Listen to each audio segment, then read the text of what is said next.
Durante este fin de semana se llevó a cabo el G7. El G7, como todos podemos ver, es un grupo de líderes muy importantes, pero realmente no todos sabemos qué es en realidad. Así que mejor vamos a hablar y explicarlo esto en este podcast. Y bueno, mi nombre es Juan Cruz Caorsi, hoy estoy con Gonzalo Rey. Como siempre, ¿no? Como siempre. Tu invitado habitual. No, es nuestro podcast, no es solo mío. Ya sé. Pero bueno, vamos con la intro y empezamos. Pero para la gente de Mapa Político es el podcast de Juan, así que por eso yo soy medio invitado acá.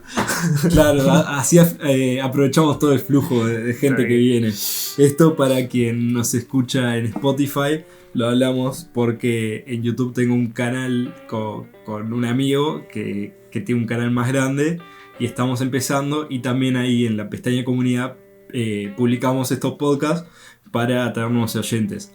Así que si nos escuchan en Spotify, Apple Podcasts, Google Podcasts, pueden también vernos en YouTube, que estamos en video. Y bueno, a quien nos escucha en YouTube puede también vernos en las plataformas de podcast que mencionamos recién. Cuanto más mejor, así más visita y... ¿Cómo dejé de decir siempre? Y el objetivo es el pisito en la playa. No, bueno, eso también. ¿Cómo nos ven en la playa hablando así con el fondo de playa? Claro, para el verano, para el podcast de verano, hay un fogón en la playa. Pónganse las pilas. Así que pero Gonzalo lo que dice siempre es: escúchanos en todos lados. Sí, cuanto más plataforma mejor. Y bueno, vamos con la intro.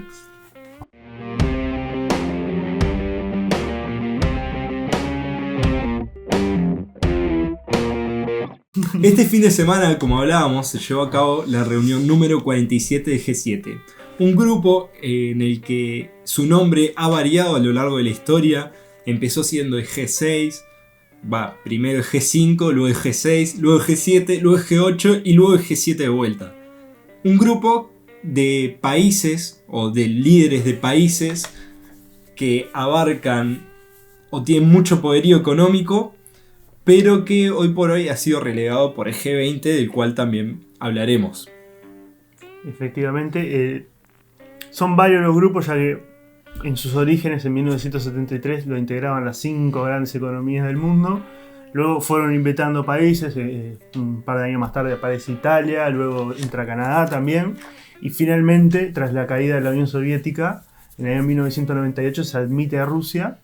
Pero sin embargo acá vemos al primer miembro saliente del grupo, y por eso vuelve a ser hoy por hoy el G7, ya que Rusia fue suspendida de cierta manera el episodio de Crimea. Exacto. En el año 2014, en la época del Euromaidán y la invasión de Crimea, y bueno, la disputa que ha tenido Ucrania con Rusia desde entonces, y entre las sanciones que se le aplicaron a Rusia, que incluso varias de ellas quedan vigentes, una de ellas es la de la exclusión del grupo G8, por lo tanto volvió a ser el G7 como era casi que originalmente. Bueno, efectivamente, como solés decir esta palabra regularmente, Gonzalo siempre dice efectivamente, hay que ver de cambiarle un poco el chip. Me la pegó un amigo también, miembro de Planeta Político. ¿Qué? Te mando un saludo a Fede. El Fede, un grande. El G7 comenzó en el 73, cuando el secretario del Tesoro de Estados Unidos recomendó que los líderes de estos países, los cuales eran Estados Unidos, Japón, Alemania, Alemania Occidental estamos hablando, Francia y Reino Unido, se juntaran para tratar temas económicos y no tanto políticos o no tanto en materia de seguridad, sino que centrarse más bien en esto. ¿Por qué? Porque estos países abarcaban gran parte del peso de la economía mundial. Y además hay que entender esto en una situación de contexto de crisis económica global, ya que en el año 73 fue la crisis del petróleo y que golpeó sobre todo a las grandes economías, entre ellas Estados Unidos. Entonces, en respuesta a esta situación y como mecanismo para evitar problemas de este tipo a futuro, de situaciones inesperadas que desestabilizan la economía mundial, llega esta sugerencia del secretario de Tesoro George Shultz, que dice, bueno, vamos a formar un grupo entre las economías más fuertes para dialogar y acordar sobre determinadas cuestiones económicas, sobre todo pensando en mediano y largo plazo. porque esto no deja de ser más bien un grupo de, digamos, de lobby económico entre las grandes potencias, donde se acuerdan determinados aspectos a futuro para tener la economía más o menos controlada. Claro, en realidad lo que es el G7, o bueno, en este momento era el G5, es un foro de consulta. Es como que, bueno, con tus amigos te juntes a comer un asado y hablar de bueno, ¿en qué vas a invertir este año? O sí, y además si te conviene ahorrar muchos aspectos para evitar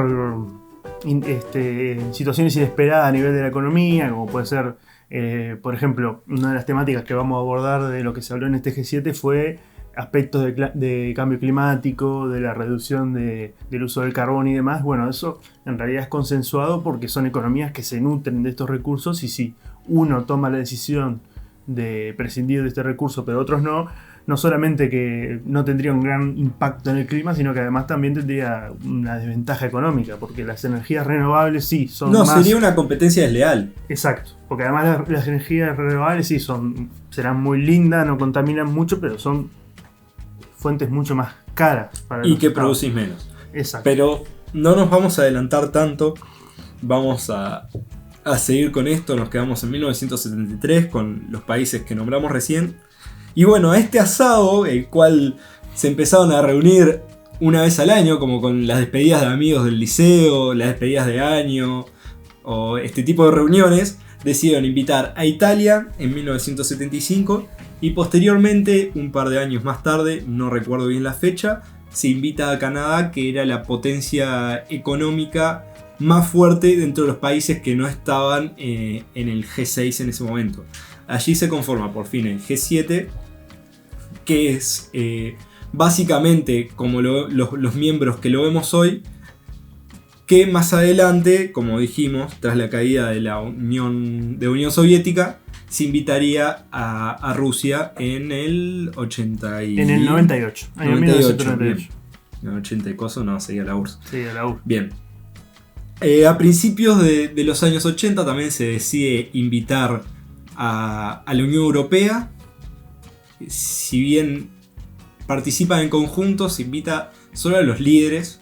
En este caso podemos ver que en las fotos de G7 este año está Ursula von der Leyen, la presidenta de la Comisión Europea. Y también como es el nombre de... Sí, Michel, el belga. Bien, el que era ex primer ministro. Exacto. Ahí va. Bien, en este grupo que, como dijimos, se reúne año a año en diferentes ciudades, usualmente son 3 días, 2 días de reuniones. En este caso fue en el Reino Unido. En este caso fue Reino Unido. Participan los presidentes o primer ministro de dichos estados. Haciéndonos auto-spoiler al próximo podcast, que de hecho vamos a grabar hoy mismo. Hoy mismo, en un ratito. Y lo intentaremos de subir al final de la semana. Exacto.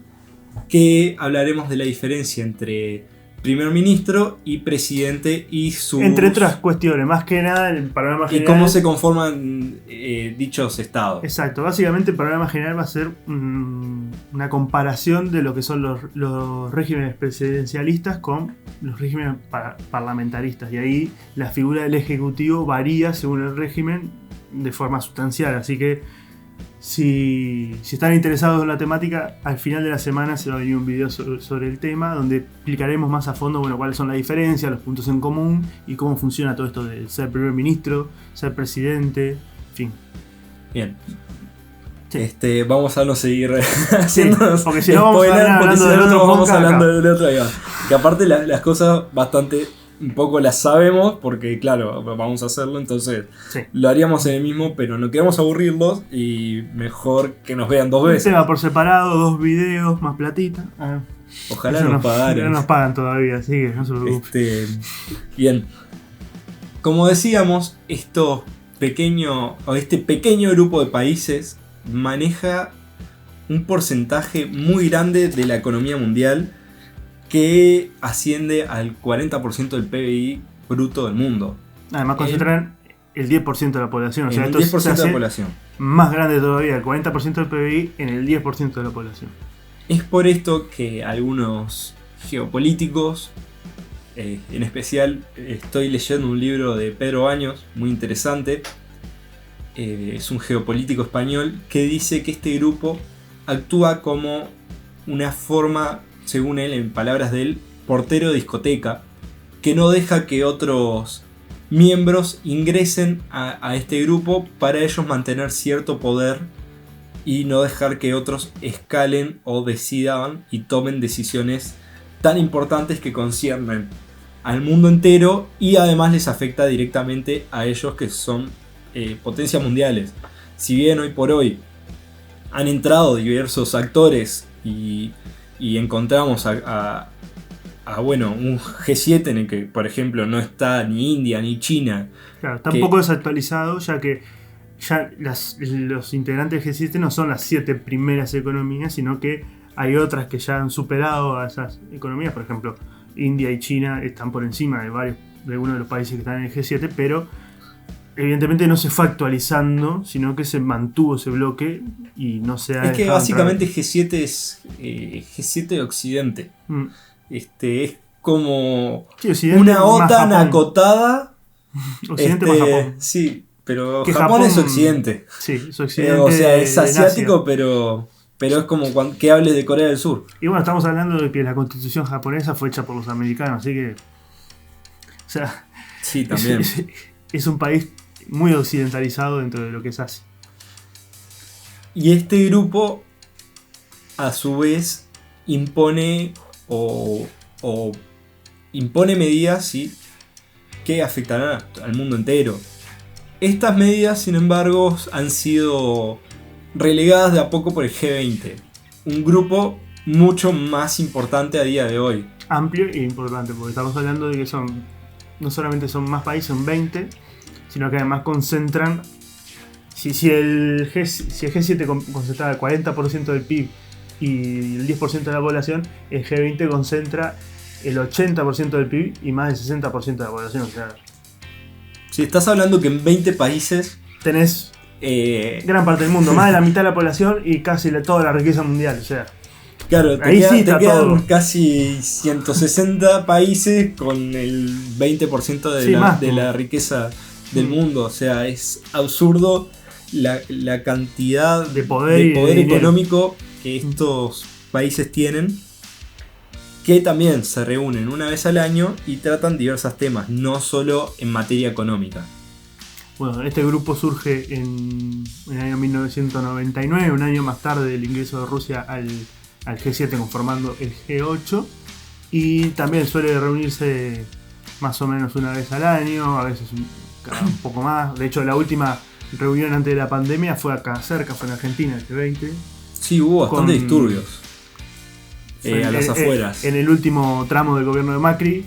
Y sí, se generó bastantes discrepancias en Argentina dada la situación económica del país en ese entonces, y que se celebrara una reunión como esa, bueno. Bueno, pero ¿quiénes participan o son miembros de este G20? Básicamente son los miembros del G7. Nos encontramos a países como Rusia, China, México, Argentina, Brasil. Turquía, Brasil. Y además participa, por ejemplo, bueno, también Australia, Sudáfrica. Egipto no está, si no me equivoco. No. Pero hay otros países también que participan como observadores, que es como el caso de Chile, es el que recuerdo en este momento. Creo que Egipto es uno de ellos. Y además de los países están participan las organizaciones como la ONU, el FMI, el Banco Mundial, la OMS, la OIT, la OMC, etcétera. O sea, básicamente el poder que hay en esas reuniones es increíble. Ahí pueden hacer y deshacer lo que quieran. Ahí es donde se discuten las grandes decisiones a nivel mundial, porque están los principales países, las principales economías, las principales organizaciones, en fin. Todo lo que tiene influencia está ahí. Este foro se reúne también como el G7 una vez al año y cuenta con una instancia para tratar, como decíamos recién, temáticas que conciernen directamente en la economía mundial y también temáticas no económicas, pero que, si bien no son de aspectos de seguridad como se trataría en el Consejo de Seguridad, podría llegar a afectar directamente a esto, porque, a ver, los países que se encuentran ahí el poder que tienen, como decíamos recién, es absurdo. Además hay otra cosa, una cosa es la agenda oficial del organismo y después están las reuniones que uno no ve, ¿no? Las reuniones bilaterales o entre Eso 3 mismo. o 4 o 5 países que se reúnen en Porque una mesa redonda en una habitación y tratan los Estás temas que hablando quieren tratar. que O sea, es un fin de semana en el que están todos juntos en una ciudad a pocos metros o kilómetros de distancia. sí, incluso a veces en el Y mismo, que hasta de en el mismo hotel. repente también, y de repente es el marco perfecto para llevar a cabo diversas reuniones que en otro lado no se harían. Sí, o que presidentes que jamás tendrían la posibilidad de reunirse, en ese momento tienen la posibilidad de dialogar y tratar diversos temas. Entonces, por eso yo digo que son grupos de lobby, porque es así como funciona. No solamente están las grandes reuniones entre todos, sino que después en los ratos libres, por así decirlo, en el resto del espacio del día, muchos presidentes se aprovechan para reunirse entre sí y tratar temas de interés bilateral, ¿no? Bien. Y yendo a las fechas, este grupo, el G20, surgió en 1999 y tan solo 10 años más tarde, al principio no comenzó siendo 20 países, como el G7 fue creciendo, y fue tanto lo que creció que el G7 le cedió, por así decirlo, el poder o la potestad, que tampoco era una potestad porque no es que haya una carta magna en ninguno de los dos organismos, que no son organismos, son foros de consulta. Pero le cedió el lugar en aspectos que conciernen a desarrollar planes económicos del mundo. Ahora ya no es más el G7 como era hace 10, 12, 15 años. 10 no, perdón, no me dan los números, Sí, sí. 12, 15 años, sino que es el G20. Sí, es el que tiene más fortaleza en este momento. Pero después, ya saliendo de lo que es el G7 y el G20, que son los de mayor fuerza y de mayor estabilidad en el tiempo, han habido también otros pequeños organismos, que se llaman también el grupo G4, G5, con diferentes finalidades. Uno de ellos es el G4, que es una alianza entre Alemania, Brasil, Japón ¿cómo es? La India. Y la India. Básicamente para ejercer presión sobre lo que es actualmente el Consejo de Seguridad de la ONU. Que, para los que no saben, el Consejo de Seguridad es el que trata justamente las principales temáticas en cuanto a seguridad y conflictos bélicos a nivel mundial, El Consejo de Seguridad aparte tiene 15 miembros, de los cuales De los 5 cuales son permanentes. 5 son permanentes. Estos miembros permanentes son, o siempre se dijo, son los ganadores de la Guerra Mundial, de la Segunda Guerra Mundial. Más China. Más China. En este caso son Estados Unidos, Rusia, Francia, Inglaterra y China. Pero Y que se además tienen habla- poder de veto, que eso también es importante. Claro, eso es lo importante. Pero se habla de que hoy por hoy se debería actualizar y se debería de cambiar esto que ya está hace 75 años. Sí, desde que nació el Consejo de Seguridad con la ONU a finales de los 40, este estatus, al principio eran los 4 ganadores, después se suma China, y esto se ha mantenido así hasta a la actualidad. Y Peculiaridad en obviamente- el caso de China, al principio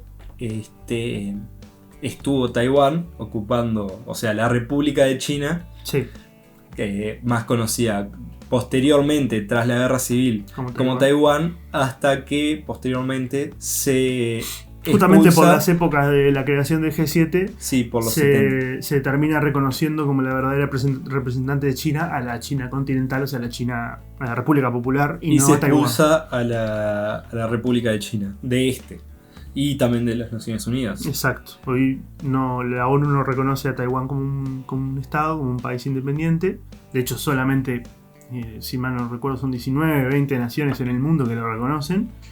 Y bueno, hoy es la República Popular China la que ocupa ese lugar. Y obviamente... Este cambio también sentó un precedente y hace que estos países que nombramos recién, Brasil, Alemania, Japón e India, los cuales tienen bastante poderío regional y bastante peso económico en el mundo, quieran entrar y decir, bueno, yo estoy acá, ya hace 70 años hemos cambiado. Sí, el mundo ha cambiado. ¿no? Debemos de adoptar o entrar en esto que es muy importante para nosotros.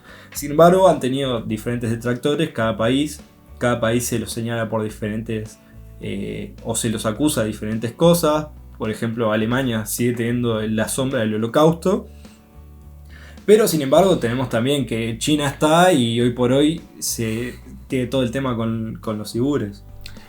A ver, en realidad son todas excusas que lanzan los 5 miembros permanentes porque en realidad quieren proteger su chacrita, como decimos acá en Uruguay. Es decir, es un grupo que tiene muchísimo poder porque son los miembros permanentes de ese consejo, son los que tienen poder de veto. Es decir, que si alguno de estos países rechaza alguna de las resoluciones, la resolución cae por más que tenga el apoyo del resto de los miembros del consejo. Así que evidentemente es muchísimo poder que no quieren delegar o llevar a más estados. El tema es que esto evidentemente es cuestionable, de concentrar tanto poder en 5 países que están más o menos en la misma región, son todo el hemisferio norte, el primer mundo, hay 3 países que están en Europa, en fin.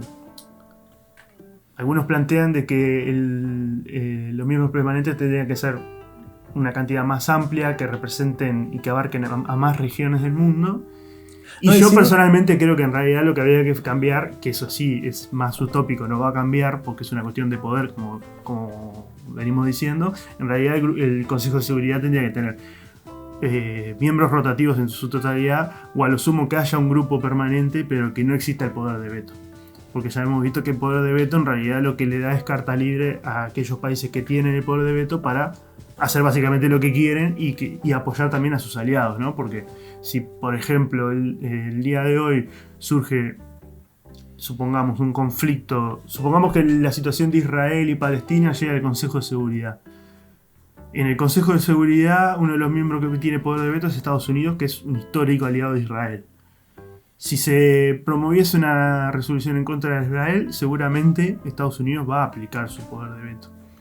Entonces, estas situaciones lo que hacen es que los conflictos se traten de forma desigual dependiendo de si sos un miembro con poder de veto o sos muy amigo de un miembro de poder de veto. Entonces tenés otras potestades que no te puedes permitir si no tenés ese tipo de, digamos, de poder. No, es que a lo que te lleva es sí o sí llevarte bien con alguno de los miembros. Sí, o ser miembro permanente o llevarte muy bien con alguno de ellos para poder tener más libertad. Entonces me parece que hay un desequilibrio ahí bastante importante y yo creo que sobre todo el gran problema es el poder de veto. No, y otro gran problema es que, por ejemplo, hoy por hoy, si bien Francia es muy poderoso militarmente, básicamente el poder de Europa está en Alemania. Sí, sí, Francia y Reino Unido son 2 potencias en decadencia ambas. Y mientras tenés otras potencias emergentes como es Alemania, sobre todo de su reunificación, como es la India, como son los países del BRICS, ¿no? Choca un poco que todavía ese grupo selecto que se conformó hace ya varias décadas siga completamente intacto, ¿no? Que no haya habido nunca una modificación. Así que bueno, veremos en qué queda eso, pero este es uno de los otros grupos, el G4. Y por último también está el G10, G12, que básicamente son el G7 con algunos agregados, Australia, Sudáfrica, etc. Pero el G4 Europa es otro de los que también se habla. ¿Y por qué los decimos tanto el G4 como el G4 Europa? Para no confundirlos con lo que es el G7, que es realmente el importante. El G4, como vimos, es una alianza entre estos países. Con un objetivo puntual. Puntual, que además de entrar estos, como decíamos, en el Consejo de Seguridad como permanentes, buscan también que otras naciones del sur ingresen al Consejo de Seguridad. Sobre todo naciones africanas que no tienen representación. Que buscan, ahí va, que 2 naciones africanas ingresen. Por último, como decíamos, está el G4 Europa, que está conformado por las grandes 4 economías o potencias europeas: Italia, Francia, Reino Unido, Inglaterra. Reino Unido y Alemania, perdón. En Reino Unido e Inglaterra estaba difícil. Inglaterra está ahí adentro, sí. Que bueno, que estos lo que hacen es reunirse diariamente para tratar temas internacionales, como quien llama a su amigo una vez cada semana, una vez por semana, una vez al mes, Che, ¿cómo andás? ¿Viste lo que está pasando? O sea, no suelen darse muchas reuniones o reuniones presenciales, digamos, de forma periódica, pero sí suelen haber contactos telemáticos entre estos países para dialogar de determinados temas. Tratar de coordinar una acción en conjunto. También de una acción en conjunto dentro de la Unión Europea. Ahora ya el Reino Unido no es miembro, pero pero hasta hace nada los 4 también eran miembros de la Unión Europea. Entonces era como el grupo reducido dentro de la Unión Europea, ¿no? Tanto que hablamos del G20, del G7, perdón, dentro del G20, bueno, este grupo también era como el G4 dentro de la Unión Europea. Y bueno, donde se discutían los temas que interesaban a las principales potencias de la región. No solo igual estamos hablando de la región de Europa, sino puede ser cualquier temática del ámbito internacional que les afecta directamente a ellos. También se suele invitar a líderes de otros países. Es muy común que en estas conferencias se invite al presidente de Estados Unidos o de repente a primeros ministros de otros estados. Y bueno, ya llegando al final de este podcast, vamos a ver qué sucedió en este G7.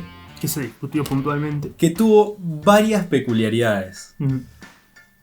Una de ellas, quizá la más llamativa, es que bueno, ese primer G7 sin Donald Trump, luego de 4 años de su periodo. Y es la primera vez que Joe Biden sale de Estados Unidos. Sí, su primer viaje presidencial al exterior. Exactamente. Este G7 se llevó a cabo en Cornwall, si no me equivoco, en Inglaterra. En Reino Unido. Y bueno, nos encontramos, como dijimos, con figuras sumamente importantes, de las cuales también destaca la reina Isabel. Exacto, como la jefa del Estado, fue invitada. Y bueno, fue también el primer gran evento organizado por Boris Johnson desde que se consolidó en el poder previo a la pandemia. Y bueno, fue un evento que también justamente se organizó de forma presencial por primera vez tras la pandemia. El año pasado fue de forma virtual, y donde se trataron justamente temas que conciernen a la salida de esta situación como también a la parte final, entre ellos el tema de las vacunas, en fin, que se acordaron entre ellos donar más de 1.000 millones de dosis, de las cuales la mitad la va a donar Estados Unidos, unas 500 millones, y para tratar de inmunizar lo más rápido posible a los países que tienen menos capacidad de acceso a las vacunas. Que acá hay que ver y saber discernir entre, bueno, ¿realmente lo hacen de buenos? En mi opinión no, en mi opinión es porque a ellos les sirve reactivar la economía del mundo, a ellos les sirve que se termine esto lo antes posible, que no surjan mutaciones que lleguen al punto de ser resistentes a la vacuna y volver para atrás nuevamente en la situación de la pandemia. O sea, a todo el mundo les sirve que esto se acabe lo más pronto posible, y para eso aquellos países que no tienen mucha capacidad para adquirir vacunas, evidentemente necesitan ayuda de aquellos que sí pueden hacerlo, y por eso se dan estas donaciones para vacunar lo más rápido posible y inmunizar a la mayor cantidad de la población mundial.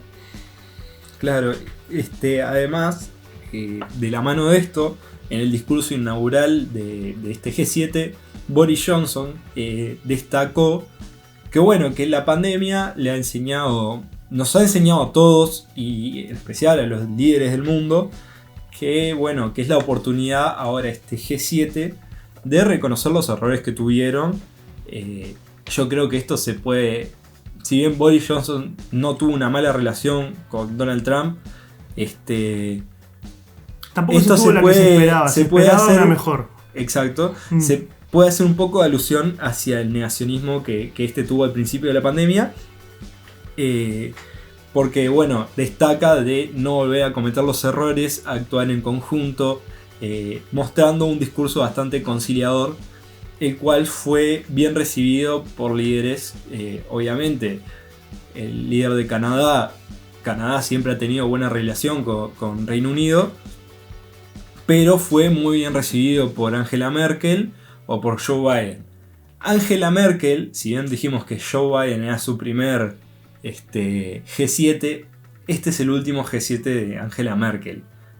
Tras 16 años de poder, es algo bastante fuerte, ya Sí, que se va una es persona un importante símbolo del grupo. de Europa y de Alemania, que es la principal economía de Europa hoy por hoy. Ya que recordamos que a finales de año van a haber elecciones en Alemania y pase lo que pase, Angela Merkel no va a volver a ser la canciller de Alemania, ya que no se va a presentar a las elecciones.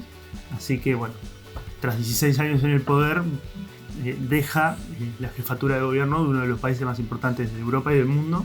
Así que para el próximo G7 habrá otro canciller alemán o otra canciller alemana. Veremos quién. Otro primer ministro que también no estuvo debido a que ya dejó su cargo fue Shinzo Abe, el ex primer ministro de Japón.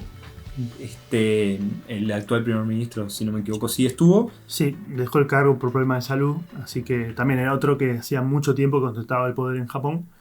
Y Problemas así de que salud han habido y cambios. también, volviendo y abordando un poco lo de Japón, no solo por problemas de salud, sino que Shinzo Abe, una de las cosas que quería cambiar es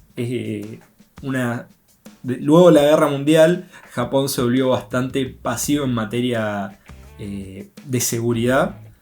Sí, Y bueno. uno de los grandes cambios que quería lograr era cambiar su constitución. El famoso artículo 9, que vuelvo a reiterar, es una constitución, como ya dije anteriormente, elaborada por Estados Unidos, ¿no? En esa democratización de Japón tras la ocupación en la Segunda Guerra Mundial. Y hay un artículo principalmente, que es el artículo 9, que básicamente priva a Japón de tener un ejército militar competente, ¿no? Más que para proteger su seguridad básica a nivel aéreo, marítimo y terrestre, no puede tener una gran fuerza militar. Y esto evidentemente lo ha dejado merced de las potencias de la región y del protectorado de Estados Unidos, digamos, ¿no? Sobre todo eso, y hoy por hoy con una China que asciende en materia económica y bélica, tiene mucha influencia en la región. de las propuestas que tenía hace tiempo era modificar la constitución para así volver a tener un cierto poderío o no correr tanto peligro ante posibles conflictos. Una mayor independencia militar. Esto no lo pudo lograr y es por esto que, dado su condición de una salud la cual no se encontraba en el mejor estado y no se podía afrontar a este problema, decidió dejar su cargo y llamar a elecciones nuevamente. O sea que también hay que recordar que esto es un tema bastante tabú, el tema militar en Japón, ya que después de todo lo que fue la derrota en la Segunda Guerra Mundial y la humillación que significó para el pueblo, como que no solamente se buscó con la constitución pacificar Japón y democratizar Japón, sino que también la sociedad se transformó hacia ese rumbo, hacia ese rumbo, e incluso son ellos mismos, los japoneses, los que no están muy de acuerdo en líneas generales con rearmar el ejército japonés, ya que eso les hace rememorar de cierta manera cuestiones del pasado que no son muy felices para ellos. Así que por eso fracasó en esta misión el ex primer ministro y, entre otras cuestiones, lo llevó a renunciar. Así que han habido cambios en el liderazgo, habrá cambios en el liderazgo para el G7 del año que viene. Hay que ver, bueno, ¿cuándo son las elecciones en Francia? El año que viene. Pero esto puede llegar a marcar también a cambiar el rumbo de Francia en este o el próximo año. El último punto que trataron en el último día de reunión es, como en todos lados, hoy por hoy, se aborda el cambio climático. En los países del G7 acordaron proteger el 30% de la tierra y los océanos para el final de esta década y reducir a la mitad las emisiones de carbono para el 2030. Sin embargo, esta reducción de las emisiones de carbono no era lo que buscaba sobre todo Angela Merkel, que en su último G7 una de los puntos que buscaba era acordar la fecha para la eliminación de implementación de carbono en estas economías. Esta fecha límite no se acordó. De todas formas, yo con el tema de las fechas límite siempre soy medio pesimista porque casi nunca se terminan llevando a cabo. Acuerdan determinada fecha y después no la hacen, no la estiran por X motivo. Además, creo que tampoco hoy por hoy estos países, sobre todo Estados Unidos, se comprometería a fijar una fecha límite para la eliminación de carbón, no negociando esta fecha con una potencia como es China, que es la que hoy por hoy emite y consume más energía. Sí, una de las principales fuentes de energía de China es el carbón. Por más que el gobierno chino está empezando a implementar políticas para ser menos dependiente del carbón y optar por energías renovables y demás, todavía sigue teniendo una fuerte dependencia. Por eso es complicado desprenderse, además de un elemento como el carbón, que suele ser también más económico, por más que es bastante perjudicial. Y en abundancia y fácil de extraer. Exacto. En contrario a lo que es las energías renovables, que son más caras, que varias de ellas no generan una fuente necesaria de energía para abastecer. No, además el carbón lo que tiene es que, si bien nos estamos yendo un poco de las ramas, creo que es interesante, es fácil de extraer. Por ejemplo, en China hay abundancia y es mucho más fácil elaborar energía para ellos a partir del carbón, que ni siquiera estamos hablando de energías renovables. Lo estamos comparando en este momento, al menos yo en mi cabeza, con el petróleo y con los derivados de combustibles fósiles. Y que no es que digamos, bueno, vamos a hacer una transición energética total a energías limpias. No. Están hablando de, bueno, dejar de usar el carbón, pero siguen o se va a seguir utilizando el combustible fósil. Sí, sí. Es una realidad. Sin embargo, a pesar de este punto en el cual no se llegó a un acuerdo, Angela Merkel se mostró bastante feliz en este G7, sobre todo creo yo por, como hablábamos con Gonzalo previo a este podcast, la relación conflictiva que tuvo con Donald Trump en los previos G7. De hecho es muy cómica la foto de uno de los G7, si no me equivoco, desde el 2017, en el que Donald Trump está así cruzado de brazos en una mesa y Angela Merkel apoyada queriéndoselo comer.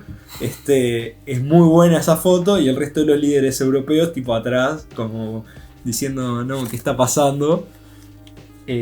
Cosa que en este G7 no se vio y sin embargo podemos ver videos de mucha risa.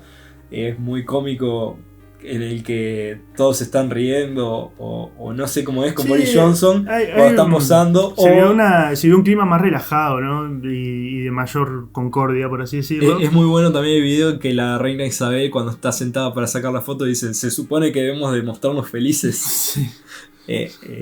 Se mostró un clima muy relajado, de mucho diálogo, y con un Joe Biden que mostró, y bueno, en su discurso dijo: Estados Unidos está de vuelta.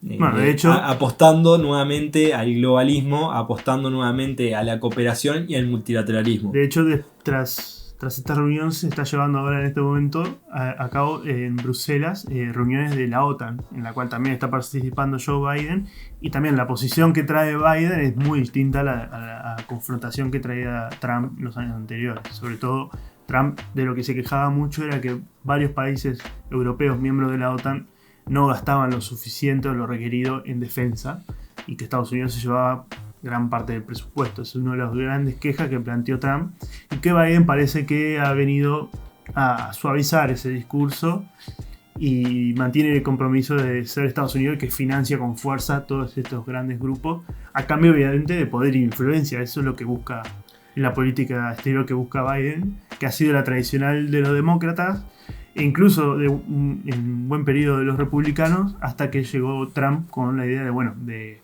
su típico eslogan de América primero y centrarse primero en los problemas interiores y a nivel exterior, estar donde le sea más beneficioso al país.